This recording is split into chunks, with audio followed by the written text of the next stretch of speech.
Mon rôle ici, outre le fait c'est de pouvoir développer la marque des pompiers du numérique, c'est d'amener la plupart de ces jeunes vers les métiers du data center.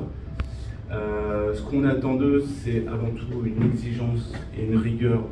On les forme sur les savoir-être en entreprise. Après, il y a les savoir-faire. Vous l'avez bien compris, c'est un métier de geste. C'est du geste qu'ils doivent répéter sans arrêt. Il y a ce stage, et le stage va pouvoir déterminer s'ils sont aptes ou pas. De manière générale, ils le sont. Et la troisième chose que moi je fais également avec Émilie, c'est d'aller chercher des partenaires. Mon objectif, c'est d'ouvrir ces portes-là et de faire connaître la marque des pompiers du numérique.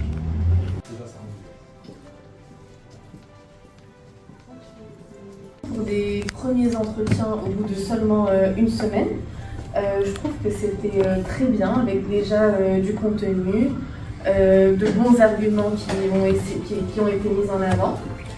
Donc vraiment pour moi, du coup la chose numéro 1 à retenir, c'est qu'il faut être motivé quand on arrive en entretien et montrer qu'on est motivé. La deuxième chose qui est importante, avant chaque entretien, de parler à quelqu'un qui a fait la formation les plombiers. Et le dernier point, c'est que faut pas que vous oubliez que vous avez toutes vos chances. Et voilà, donc ça c'est le mental qui est super important. Des quelques entretiens que j'ai pu faire, j'ai vu beaucoup de transparence, beaucoup de motivation, beaucoup de sympathie et beaucoup d'humilité pour revenir sur la valeur clé. C'est important de montrer un body language détendu, souriant, et je pense que ce que j'ai vu, vous l'étiez tous.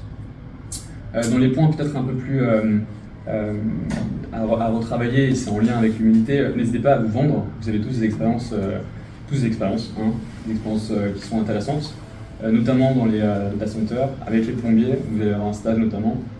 Capitalisez dessus, dites vraiment, voilà, j'ai fait un stage, ça s'est très bien passé, vous avez des qualités, n'hésitez pas à les mettre en avant.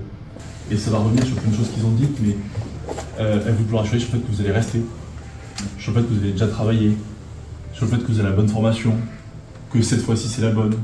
Et vous avez tous les éléments pour répondre à ça. Enfin, en tout cas, moi, les trois que j'ai vus, c'était le cas.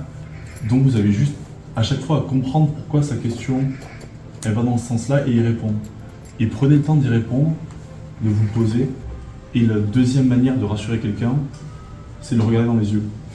Et ça, vous n'êtes pas forcément, tous fans. Donc, je l'ai déjà dit à ceux que j'ai vus. Mais faites le test entre vous, parlez-vous en vous regardant dans les yeux et parlez-vous en regardant à côté. Il y a une chose que vous allez préférer recevoir de l'autre et une que vous allez moins aimer. Mais regardez la personne dans les yeux, continuez à poser votre voix et vous allez être écouté et vous allez rassurer. Donc voilà.